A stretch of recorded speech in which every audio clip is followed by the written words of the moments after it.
Bom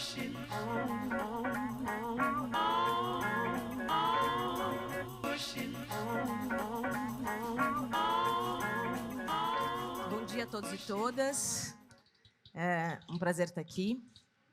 Eu vou ler aqui um texto pequenininho só para contar um pouco o porquê da gente estar aqui nesse palco. Há 12 anos, descobri que sabia pouco ou muito pouco sobre a cultura do meu país. Minha irmã, nessa época, tinha acabado de ser iniciada no candomblé. Para que todos possam entender, ainda que minimamente o que é o candomblé, vou utilizar alguns termos que nem de longe traduzem a complexidade da cosmovisão dessa manifestação da cultura afro-brasileira.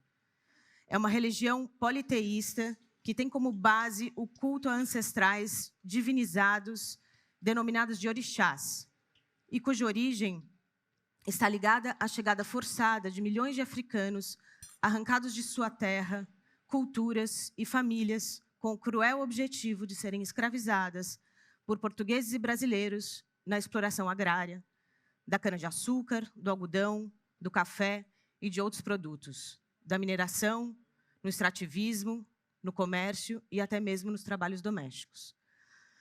Portanto, o candomblé é uma prática cultural religiosa que simboliza a resistência do povo africano e afro-brasileiro.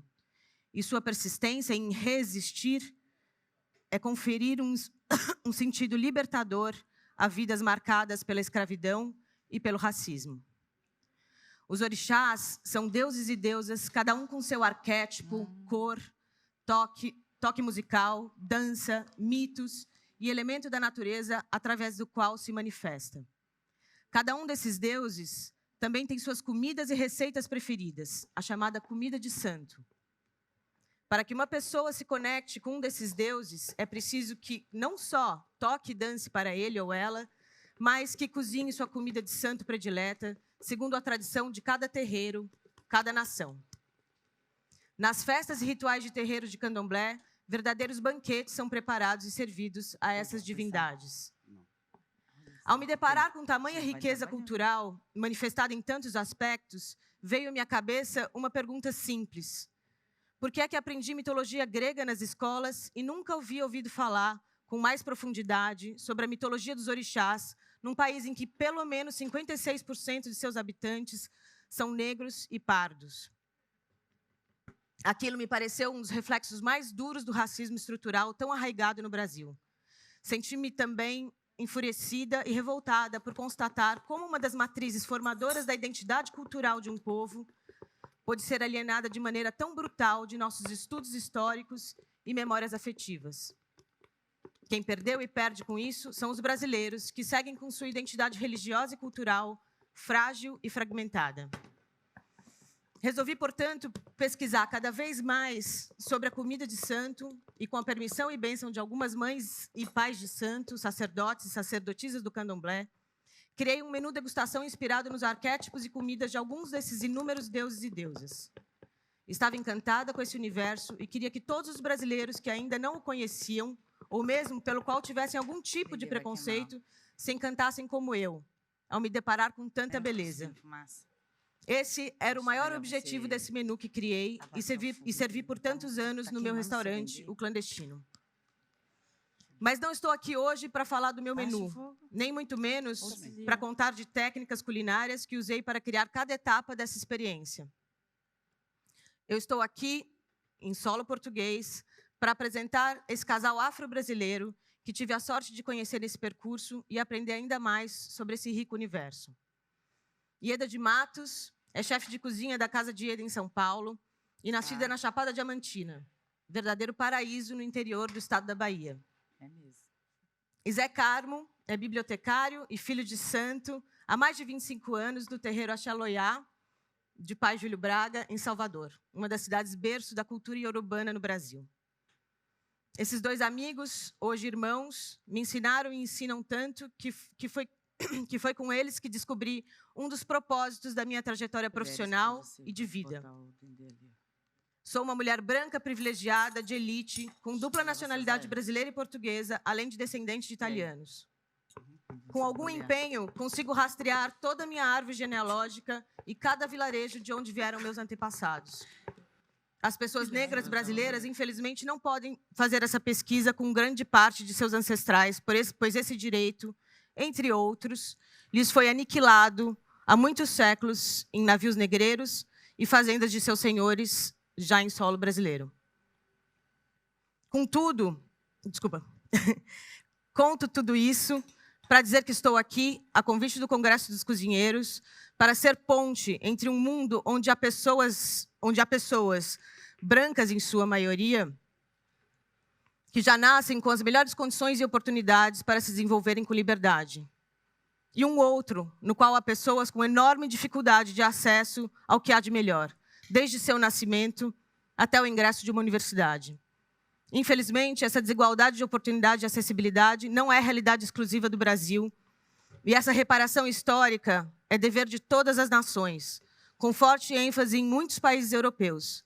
Origem dessa triste realidade que, no fundo, assola a todos nós, ainda que não o enxerguemos. Quero agradecer imensamente ao Paulo Amado por me dar ouvidos e acreditar na necessidade urgente que é da representatividade, a gastronomia e cultura alimentar africana e afrodescendente de todo o mundo. Agradeço também Valfrido Vardi, diretor do IRE, Instituto para a Reforma das Relações entre Estado e Empresas, que, junto a esse congresso, tornou possível a nossa presença nesse palco. Deixo um convite para que todos sejamos pontes para um mundo mais justo e certamente mais feliz.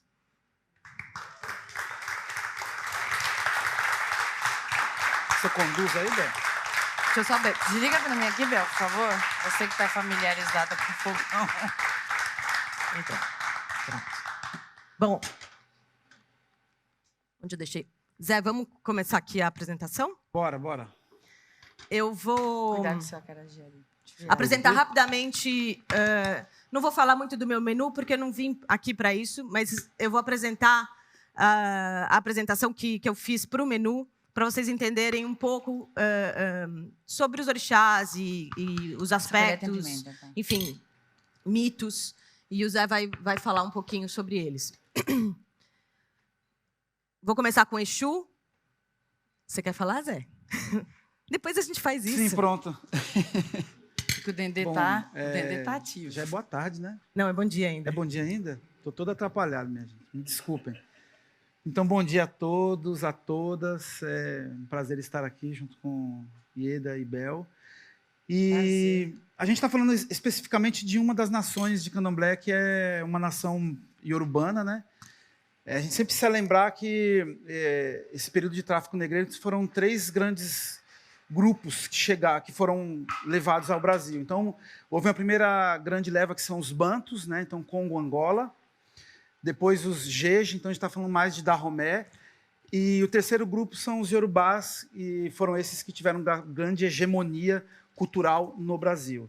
E por isso a gente sempre trata de Exu, porque Exu sempre é o primeiro orixá, ele é o que é o senhor dos caminhos. Então, lembrando que nessa cosmovisão iorubá, temos 2 planos, um plano Aie, terra, esse que nós estamos, um plano Orum, que é um plano das divindades. E nós dificilmente nos comunicamos diretamente com as divindades, a gente sempre tem um orixá que faz essa comunicação entre nós, seres humanos, e as divindades. E esse orixá é Exu. Saudação, Laroye. Desculpa, voltar. Saudação, Laroye. Adora comer um padê, que é muito comum para nós na Bahia, que é uma farofa de dendê, com seu belo bife. Essa que é a comida tradicional que ele gosta. Pode. Ogum. Ogum. Fala, eu acho não, legal você falar fala também. Você. Bom, esse segundo orixá, que é o orixá também ligado pensando em modernidade agora, ele seria o orixá da tecnologia. Então, a gente está pensando muito antes de Cristo, ele já tinha forja, trabalhava com metais. Existia uma técnica chamada cera perdida, né? Que é uma técnica muito ancestral. E esse é o orixá ligado à técnica, o orixá do caminho, também da agricultura. Por isso estamos falando dos primórdios. Saudação, Ogunhê. No Brasil, ele adora receber como oferenda feijoada. feijão preto. Essa é a grande alimentação que ele gosta de receber. Nanã? Nanã. Nanã é um orixá também, é um ancestral, uma Iabá, que a gente chama. Iabá são as santas mulheres. Oborós são os santos homens, né? Então, Nanã, Saluba, ela está ligada como é que se diz? Aos primórdios da criação do mundo. Na cosmovisão iorubá, ela que forneceu barro para que se fosse modelado nós, Oxalá. seres humanos. Posso seguir? Pode seguir. Ossan. Ossan. Ossan é o senhor das ervas. Ou seja, está ligado à medicina, né? Então, um babalossanha, que é a pessoa que tem conhecimento sobre as ervas medicinais, ele saúda Ossan eu, orixá Pelé-Secan. Pelé-Secan, a palavra iorubá, significa orixá de uma perna só. Eu, Pelé-Secan. Percebe-se que ele tem uma perna só. Esse é Ossan, senhor das ervas. Gosto de mel, né? Mel. Sim, ele come mel, ele gosta de fradinho. Na verdade, não, feijão preto torrado com fumo. Se diz fumo aqui em Portugal? Fumo de corte. Então, a gente desfia esse fumo, torra o feijão preto e coloca ele por cima. Sempre que a gente entra na natureza para colher qualquer folha, a gente saúda ele na entrada. Pode colocar um pedacinho de fumo para pedir que tudo corra bem, que você não tenha nenhum problema ao colher cada uma das plantas medicinais. Ele costuma carregar essas plantas dentro de uma cabaça. É isso. Oxumaré. Oxumaré. Oxumaré é o senhor dos arco-íris, né? Costuma-se dizer que ele é do Dahomey, então ele é do segundo ciclo de escravos que foram levados para o Brasil, né? A gente está falando sobre influência, né? Vou contar uma história para vocês. Quem for à Bahia uma vez, vocês vão na Vasco da Gama, Salvador. Ali foi um entreposto muito grande, onde se estabeleceram boa parte dos africanos e de seus descendentes. A influência não passa só pela comida, não. Ela passa também pela língua. Ela passa também pela cultura. E isso a gente percebe quando você está na ladeira Manuel Bonfim, ali, você pergunta, como é que eu faço para chegar na ladeira do Bogum? Bogum é um candomblé Jejimarri, que deu nome a uma localidade muito conhecida na Bahia, né? Então, se você for mais adiante, você diz assim, olha, eu pego um ônibus e falo assim, vou descer no Ogunjá. Ogunjá é um local. Então, aí temos também essa influência, né? Sim. Comida deixa batata doce? Batata doce. Normalmente moldada como uma serpente. Isso. E é isso, não? Batata doce, amendoim também. Amendoim também. É legal dizer, a gente fazendo esse estudo sobre essas comidas de matrizes africanas no Brasil, então a gente pode determinar mais ou menos 3 grupos, né? Então, você tem um primeiro grupo, que é o grupo dos orixás dos primórdios, né? Geralmente, essas orixás dos primórdios são comidas que a gente diria vulgarmente um pouco mais simples, né? Por exemplo, batata doce, né? Então, são comidas que elas não são tão bem elaboradas, né? Pelo fato de serem orixás do primórdio. Tem um segundo grupo, que são orixás ligados à mata, como Ossan, como Oxóssi. Esses orixás são orixás que comem caças. Então, esse é um grupo também dos orixás que comem caças, que estão presentes na mesa dos brasileiros. E um terceiro grupo, que são as iabás, por exemplo, né? Essas são comidas muito mais elaboradas, por exemplo, essa que a gente vai preparar aqui para vocês hoje. Falando dela. Falando dela em Ansan. Eparrei, olha, Messão, Orum. Eparrei, olha, Oririnha, Gungum Paradjá. Oyamessã Orum significa a Senhora dos 9 Cantos do Orum. É a santa do meu pai de santo, Júlio Braga, antropólogo, né? Eu venho de uma casa muito tradicional na Bahia chamada Eleachel Poafonjá, de Mãe Senhora, que é um dos 3 terreiros mais conhecidos na Bahia, né? Lembrando que foram 3 africanas que fundaram 3 candomblés muito conhecidos no Brasil: Iadetá, Iacalá e Anassô. Iacalá foi a que... Uma delas foi a que fundou a Axé Poafonjá. E essa aqui é a minha tradição. Oiá come acará, que é o acarajé.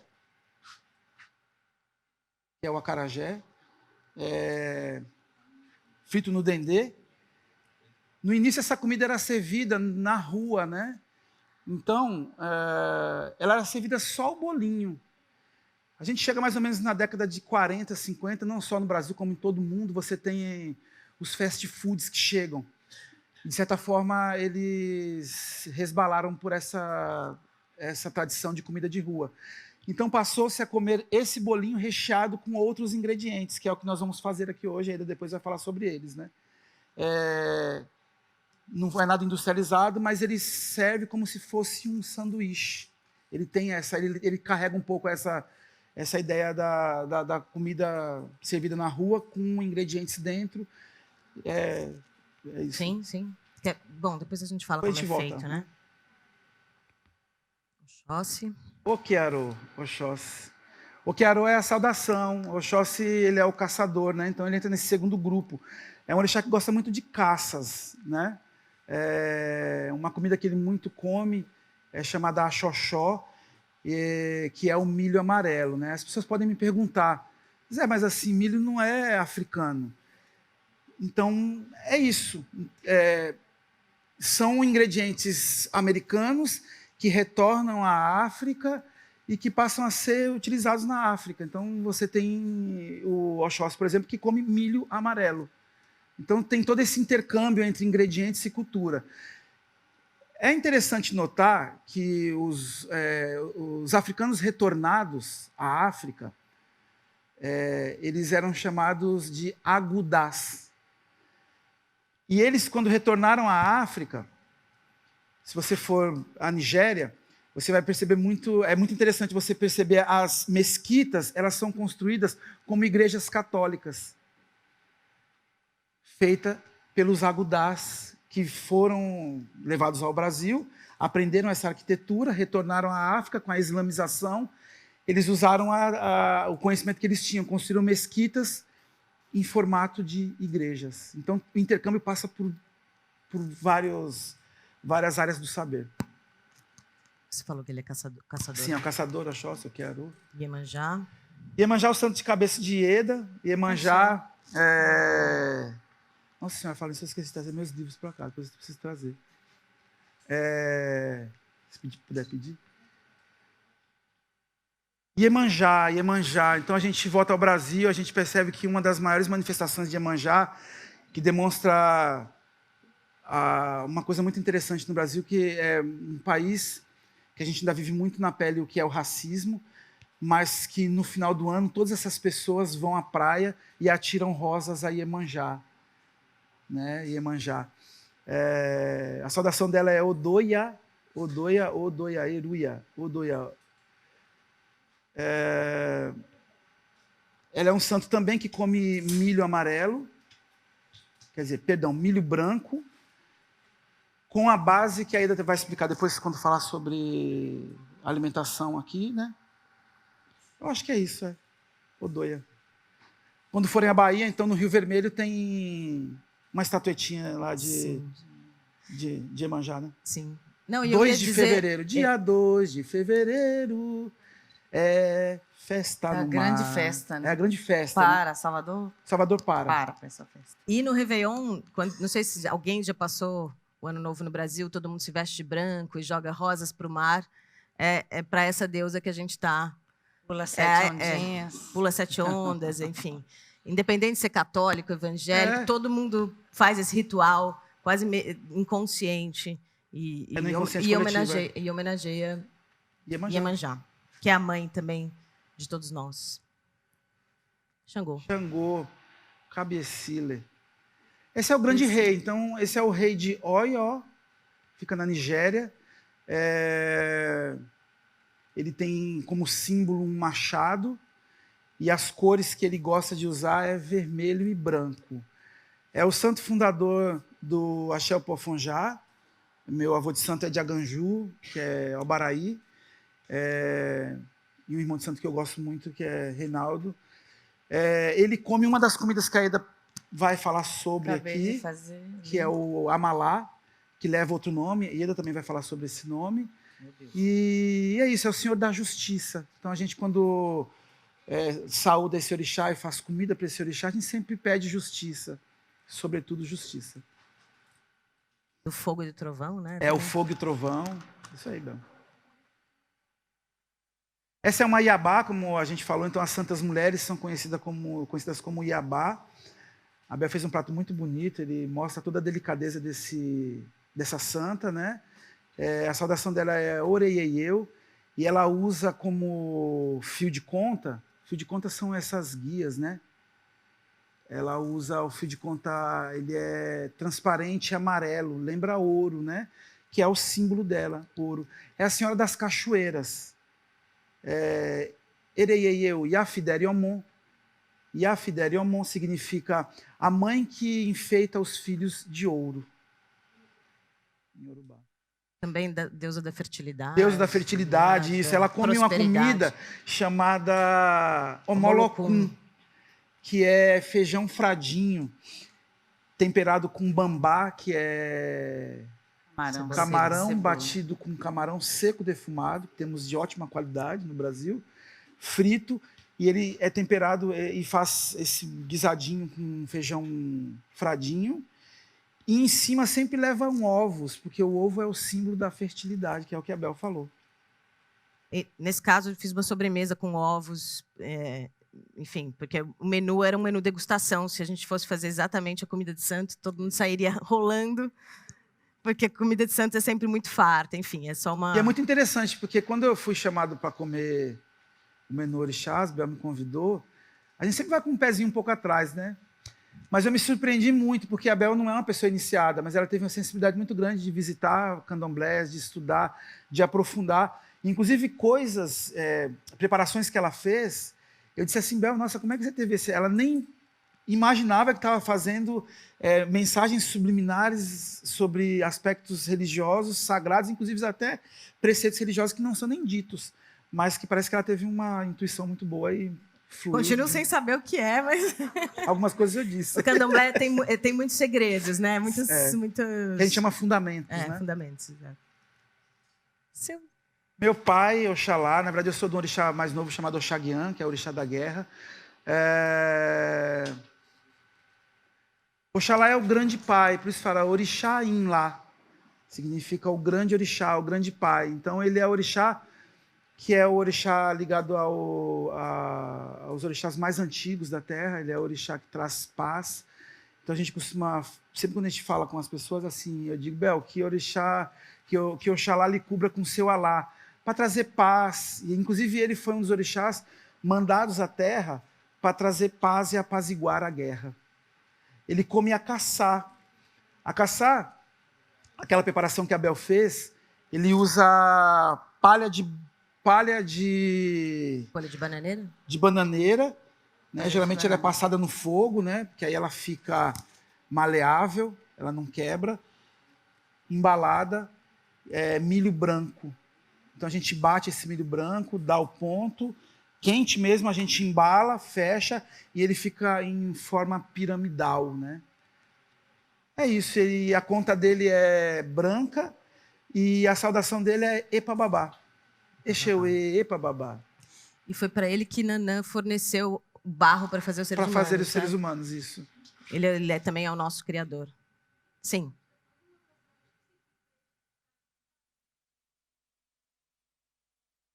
Por ser muito ele é um orixá velho. Muito... Ele representa um dos orixás mais antigos da Terra. Né? Quase que desde a formação da Terra. Desde a formação da Terra. Essa é a cosmovisão iorubá, né? E Omolu. Omolu. Eu estava falando para a Bel, é muito interessante notar que hoje a indústria cultural, a gente pegar os textos de indústria cultural, Adorno, enfim, a gente percebe que ele fala muito sobre cinema, sobre a indústria cultural, no cinema, na música, enfim. E o candomblé também sofre os ataques, né? Então, vou te dar um exemplo. Hoje, eu venho de um tempo de candomblé que a gente bebia luá. Luá é uma bebida fermentada, afro-baiana, à base de gengibre, abacaxi. Então, ele é fermentado e fica frisante até, né? E Obaloaê tem uma festa que se faz para ele que é chamada Olubagé. Olubagé é uma palavra iorubá que significa Olubanijé, significa reunir-se para comer. É um orixá leproso, por isso ele leva palha no corpo, né? E a festa dele, que é o Olubagé, é uma festa em que cada um dos orixás oferece sua comida para Obaloaê. Ele é o orixá da doença. Geralmente a gente não pede saúde para ele, a gente pede para que ele leve a doença, porque ele não conheceu saúde. E na cosmovisão iorubá, e acredito que até humana, a gente só pode oferecer aquilo que nós temos, né? Ninguém consegue oferecer amor se nunca teve amor, né? Ninguém consegue oferecer aquilo que não tem. O Obaloaê não oferece saúde, ele tira a saúde, ele tira a doença, desculpa. Então a gente pede para que ele leve a doença. E essa é uma das festas tradicionais na Bahia que ela não sofreu nenhum ataque. Então hoje você vai a uma Olubagé, eu vou à Bahia a uma Olubagé, e esse Olubagé ele continua sendo igual ao que eu comia 35 anos atrás. E a gente já tem algumas festas que já de candomblé que entram os buffets. Eu já fui em festa de candomblé que no final foi servido uma brandada de bacalhau. Pasmem, mas é isso. Isso é indústria cultural. No lugar do aluá, infelizmente, e no lugar do aluá, refrigerante. Então, na Casa de Eda, por exemplo, a gente faz um aluá. A propósito, a gente criou uma bebida chamada uma Witbier aluá, para servir e trazer essa discussão no meio da gastronomia, né? Acho que isso é pertinente. Bom, vamos ao que interessa mesmo, né? Vamos. Danieda, como é que... Eu posso ir lá pegar meu... Eu peguei. Você pegou? Peguei. Pronto. Vamos voltar pro fogão, né? Tucum. A Ieda já preparou algumas coisas. A gente escolheu o acarajé, né, para fazer hoje, que é a comida de Ançã. Caruru. Exato. Isso, caruru. O vatapá. É isso. Conta um pouquinho como é que é o vatapá. Vai lá, dona Ieda. Vocês estão vendo daí, né, as preparações e... Dá para ver? Dá para ver? Tá? Bom, mas deixa eu falar um pouquinho sobre como essa comida afro-brasileira entrou na minha vida, né? Eu sou da Chapada Diamantina, então assim, a Bahia é muito grande, né? E a cidade onde eu nasci vem 8 horas depois de Salvador. Então, a gastronomia muda completamente. Eu não conhecia o dendê, não tinha o hábito do uso do azeite de dendê. A cozinha da Chapada é uma influência dos tropeiros, indígena e portuguesa. Então, não conhecia nada do azeite de dendê. Primeira vez que eu tive contato com o acarajé, eu tinha 12 para 13 anos. Uma baiana do acarajé chegou, né, na minha cidade, e a experiência foi bem difícil para mim. Quando eu comi aquele bolinho, na minha inocência, eu achava que era coloral com óleo, né? Quando eu vi aquele tacho com aquele óleo amarelo, eu pensei, nossa, é coloral com óleo. E a gente usa muito coloral, eu pensei, então eu vou gostar, né? Mas, para minha surpresa, foi bem complicado assim, o primeiro contato com azeite de dendê. E aí, com o passar dos anos, eu me envolvo com a pessoa do candomblé, né? Que é o seu José, meu digníssimo esposo. E fui morar em Salvador durante 5 anos e fui morar na casa de um pai de santo, que é o irmão de santo dele, Reinaldo. Então, eu não tinha conhecimento nenhum e ele permitiu que eu entrasse na cozinha dele. Isso foi uma honra para mim, um grande aprendizado. E, a partir do momento que eu vi todo aquele cuidado com as folhas, né, que reza as folhas antes de fazer todo o ritual, né, o ritual para você tomar um banho, para cuidar de fazer um banho espiritual, para cuidar da sua saúde espiritual. E eu admirava muito, porque eu nasci na roça, então eu fui criada com benzedeiras.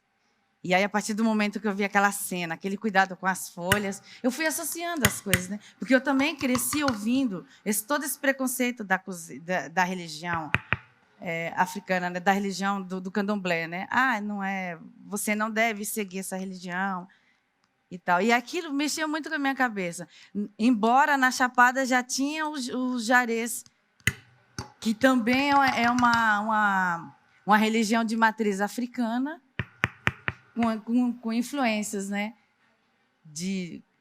O Zé me ajuda a falar do jarés.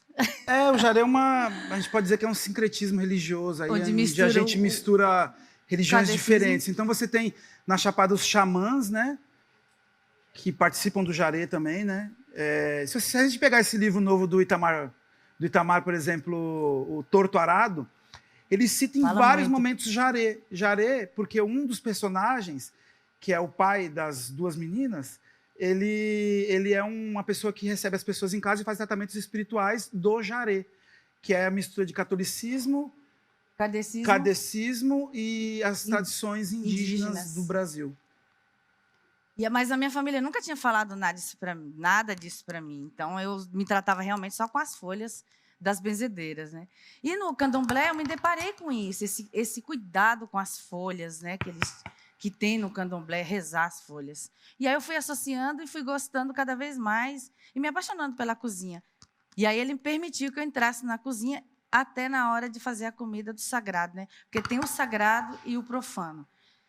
E eu, como sou a Bian é quando a gente não é iniciada no candomblé, como a Bel também, né? Então, eu sou uma aprendiz, né? Todos os dias eu aprendo com o José e com essa comida tão encantadora, né? Que é essa comida afro-brasileira.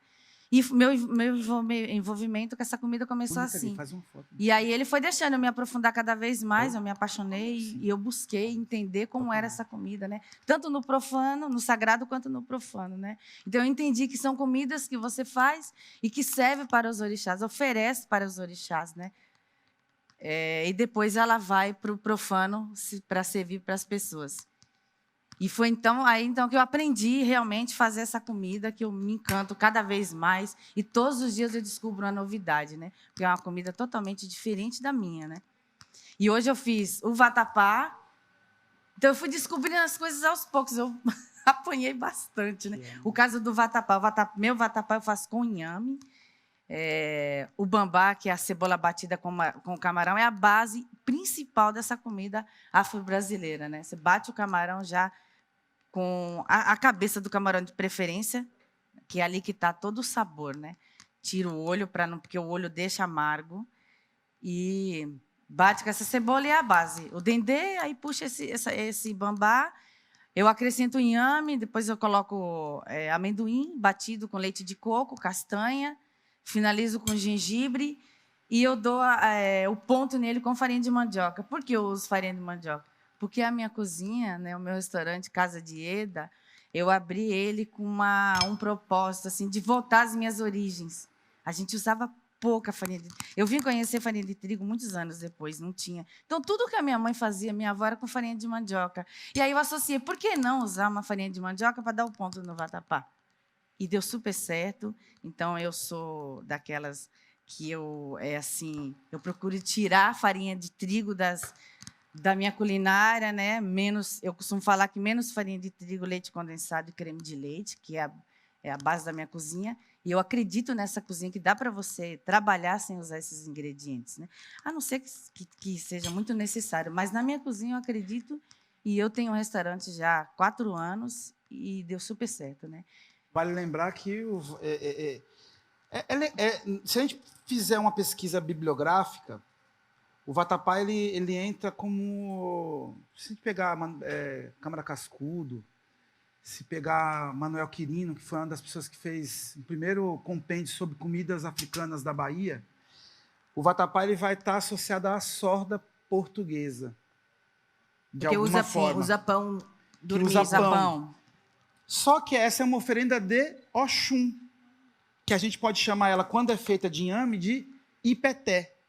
A gente serviu um caruru agora na casa de Ieda, eu até estava falando com o meu amigo aqui, estava no restaurante dele ontem, pequenininho, né?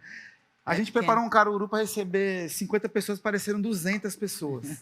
Ninguém saiu sem comer, porque a gente fez comida de saber que ia muita gente. E no cardápio, a Bel viu lá, escrito lá, a gente põe axoxó, ipeté, do lado a gente explica, porque realmente tem que trazer essa cultura à tona, porque senão a gente vai perdendo. Os nomes vão mudando e às vezes as pessoas vão mudando receitas e elas passam a ser verdade. A gente começa a falar muita coisa mentirosa, como temos um presidente hoje no Brasil, passa a ser verdade, a gente precisa tomar muito cuidado com isso. Na comida é a mesma coisa, entendeu? Isso é muito importante. E é o que a gente faz na casa de Ieda. Conta como é a técnica do acarajé em si, então, que é feito com feijão fradinho. Feito com feijão fradinho. Na casa de Ieda a gente segue a tradição, a gente faz como faz. Só não faz na pedra, porque era feito na pedra, ralado na pedra. Igual aquelas pedras lá do México, sabe? Se você for na Casa Branca, que é um dos terreiros matriz de cultura africana na Bahia, ainda tem uma pedra lá. Elas não ralam na pedra, mas ela ainda existe lá, essa pedra é centenária, né? A gente rala no moinho manual, né? Até ficar uma textura um pouquinho granulada, porque ela vai dar essa crocância gostosa, né? Que é essa textura boa do acarajé. E deixa de molho um pouco, Deixa de molho sem antes, sem a casca. Antes, deixa de molho, possivelmente acho que umas 3 horas. Umas 3 horas. Umas 3 horas. Mas se você quiser fermentar um pouquinho também, vai bem pra caramba, porque ele dá uma camada de sabor boa aí, né? Se ele der uma leve fermentada, né? Depois ele é passado no moinho, aí a gente bate. Geralmente bate com a parte côncava da colher para dentro. Então ela vai airando a massa. Ela vai airando a massa. Você vai ver aquelas baianas, elas ficam com um tacho aqui, ó. Assim fica, ó. Aquela colher desse tamanho. Assim, batendo. Então é esse movimento, ó. Aqui, por favor, Bel. Ó. Não é esse o movimento. Que airou, como é que eu sei que airou? Não cai. Esse é o ponto do acarajé.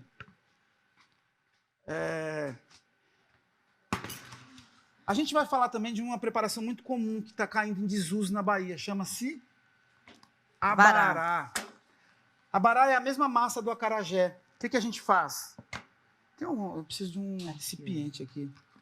Meu Deus do céu. Aqui, pronto. O que a gente faz? Massa do acarajé. Deixa eu botar aqui. Massa do acarajé. Já pegou com a mão. Pó de cabeça de camarão. Isso é o ouro. Sabor maravilhoso. Aqui. Coloca a cabeça do camarão, quando você usa o camarão, já separa a cabeça. E coloca no forno para secar. Depois bate no mix, vira esse pó maravilhoso que dá para usar também numa muqueca, fazer um arroz, aí a criatividade, né? O céu é o limite para brincar com esse pó de camarão. A Bel foi lá pegar. Mas eu vou ensinar para vocês uma técnica. Para enrolar o abará, a gente tem muita prática, né? Mas aí a palha da banana ela entra como ingrediente, minha gente. Ela não é só ornamental, bonito, porque ela empresta sabor para a preparação. Então a gente entende, que a palha da banana ela é um ingrediente. Eu vou mostrar o modo tradicional, mas caso vocês queiram levar para a cozinha de vocês, né? Só? Ó, aqui dobra ao meio. Faz mais uma dobra. Então, mais uma dobra. O que eu fiz aqui, ó? Eu tenho um recipiente. Esse recipiente eu coloco, pode ser o abará, pode ser o acaçá, ou qualquer outra preparação que, quando ela esfria, ela toma forma. Aqui eu fecho de um lado, fecho do outro. Aqui. E aí eu tenho um recipiente que serve para embalar qualquer tipo de comida que quando... Você trouxe o trouxe até um pouco duro ali atrás. Aqui. Então, o que a gente faz? A massa do acarajé, camarão seco e... Pimenta, né? Dendê. Eu gosto de botar uma pimentinha calabresa que a gente defuma na casa, porque vai trazer um saborzinho bom, né? Afinal de contas, é isso, né, que a gente quer. O prazer de comer bem. A gente mistura, ó. Vocês vão ver que a massa vai pegar a cor.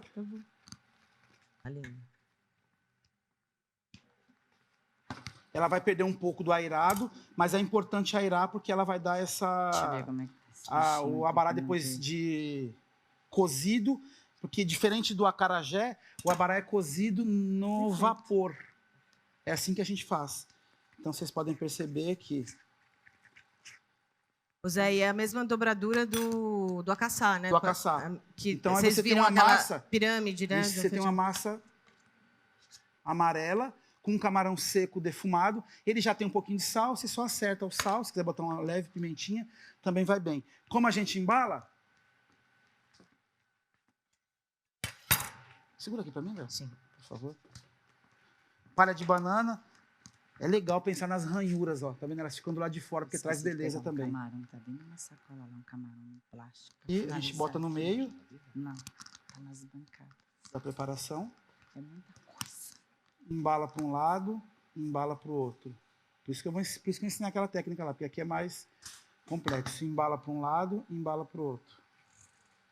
Dobra.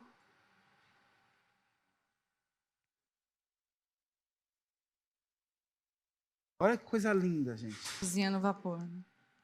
Olha Tá que coisa barato. linda. Mas eu vou ensinar do outro jeito, é mais simples e também funciona super bem, fica bonito. E às vezes você vai fazer um Faz assim, evento, a gente tem que pensar na modernidade. Você vai fazer um evento, você precisa padronizar, né? Precisa estar tudo bonitinho para chegar lá na mesa e impressionar todo mundo, né? Deixa eu falar um pouco. Vai lá. Esse é o amalá de Xangô, né? Que mas aqui eu fiz aqui é um caruru. Para Xangô, seria um amalá, né? Mas é a mesma coisa. A diferença é que Xangô gosta de muita pimenta, né? Então, pode caprichar na pimenta. Se você tem um pedido tem alguma coisa na justiça que não consegue resolver, Xangô é o senhor da justiça. Então, ele gosta de receber o amalá dele bem quente numa gamela, quente de calor mesmo e quente de pimenta. Ieda, conta como é que é a refogada com bambá. Começa com bambá? Sim, dendê, começa com bambá. E aí... É a cebola batida com a cabeça do camarão, né? Como o Zé já explicou. E o quiabo depois... E aí o quiabo é cortado, né? E é paciência, assim. Não é uma comida que você coloca lá no fogo e deixa. É fogo baixo. A cozinha, a base da cozinha é isso, né? Paciência e fogo baixo. Porque eu acho que fogo alto só serve para queimar a panela e queimar a comida, né? Então, comer.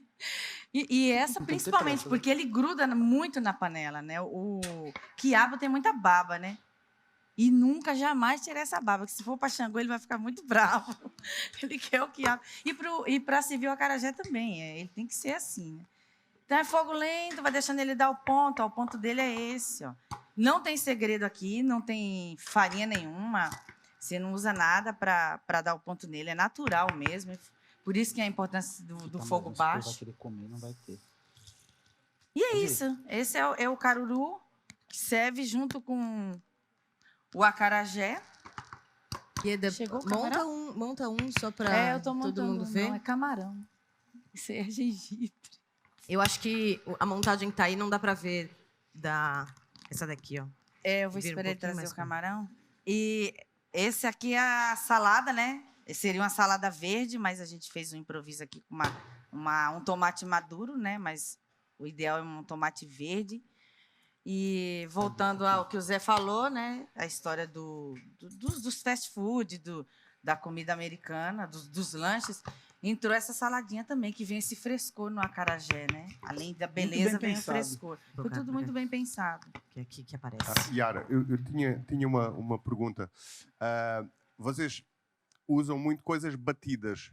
Como é que vocês batiam antes de haver a máquina elétrica, a batedeira elétrica? Como é que se fazia tradicionalmente? Era no pilão? Como é que era? Pilão, sempre pilão. Primeiro, era feito na pedra mesmo. Esse é o tradicional, então, primórdio. Mas não tô falando, parece que a primórdio são uns 200, 300 anos. Não, está falando de 100 anos atrás. Não é tão longe assim. Tá aqui, vizinho, entendeu? Então, era na pedra mesmo. Como é hoje os molhos lá do México. Há pessoas ainda fazendo molho na pedra. Achou? Entendeu? Infelizmente, a gente perdeu. Podia continuar, ter sido algumas casas, pelo menos, continuar na pedra, né? Não, relaxa. Mas era feito na pedra, depois no moinho, no pilão. E depois tem uma moinho, frigideirinha que é aquele moinho manual. A gente ainda moe o nosso... Na casa de Eda, a gente ainda moe no moinho. Moe no moinho. É outra coisa, assim, a uniformidade de granulatura do alimento, ela fica perfeita como você quer. Então, essa aqui é a ideia. Para não perder o fio da meada, lembra que eu ensinei para vocês isso aqui, a dobradura. Então, aqui a gente coloca dentro a massa do abará. Vocês vão ver que bonito que fica. E vão fazer lá, hein? Melhor, né? Botei. Um pouquinho de dendê. A gente fecha beleza, né? as laterais aqui. Fecha uma segunda lateral. Fecha uma, fecha duas. Firma ele. Vou postar uns 3, Bel. Ele deu uma rasgadinha aqui, mas ó. Depois a gente acerta ele na... Ele também fica piramidal. Que ele tá quente. Ah, não. E depois de cozido, quando você desembala, ele tem esse formato perfeito.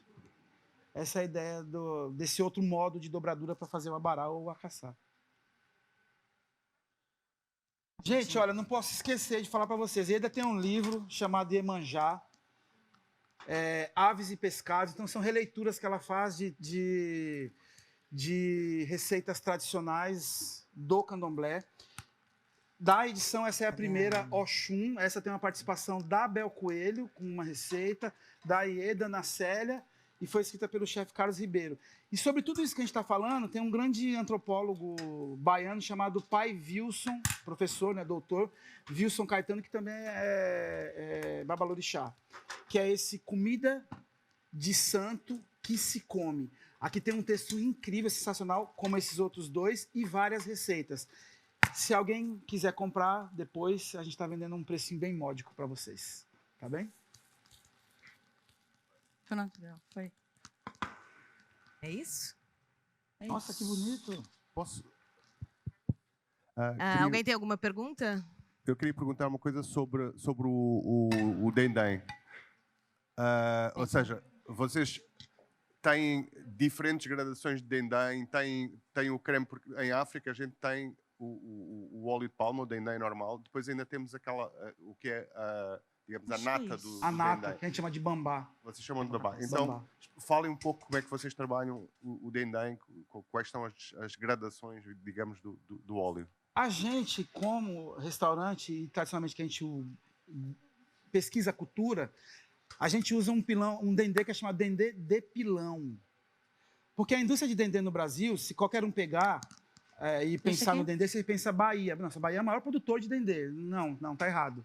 Não é a Bahia. É o norte do país, é Pará que produz a maior parte do dendê. E esse dendê não vai para alimentação, ele vai para cosméticos, para tudo que seja, menos para alimentação.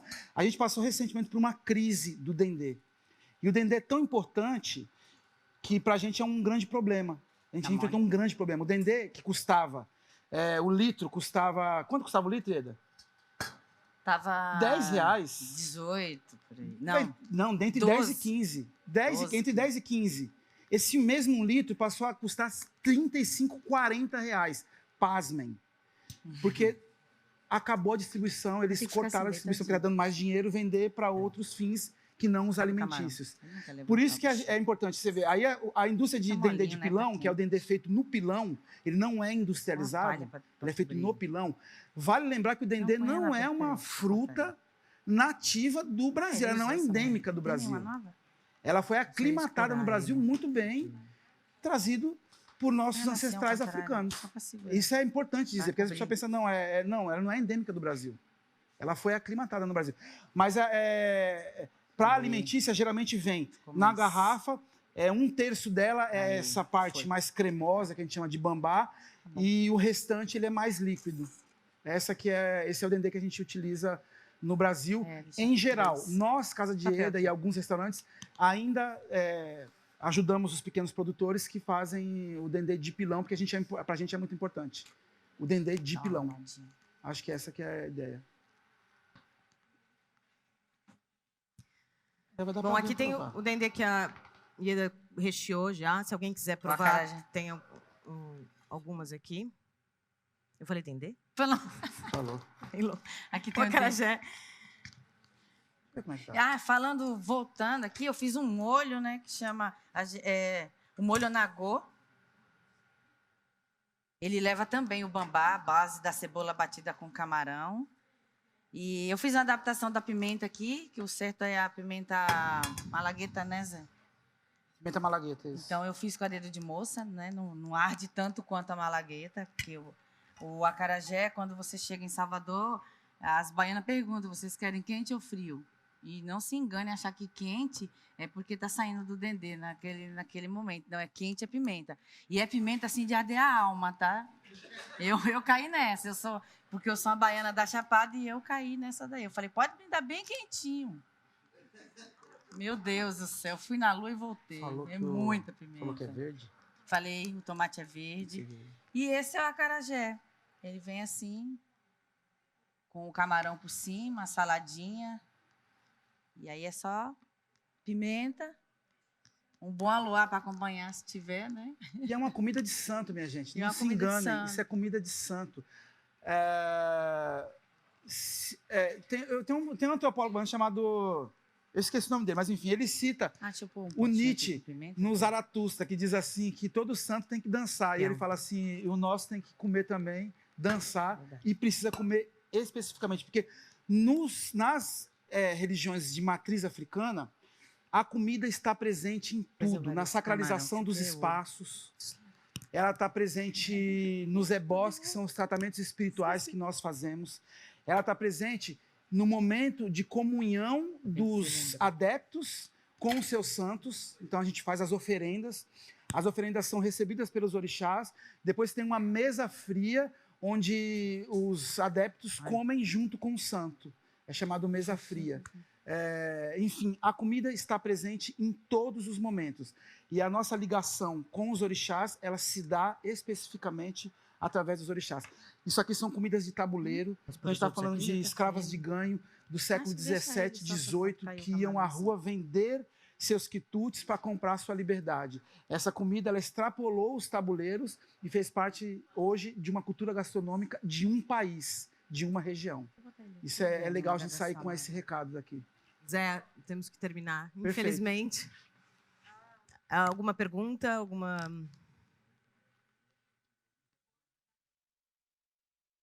Sim, crua.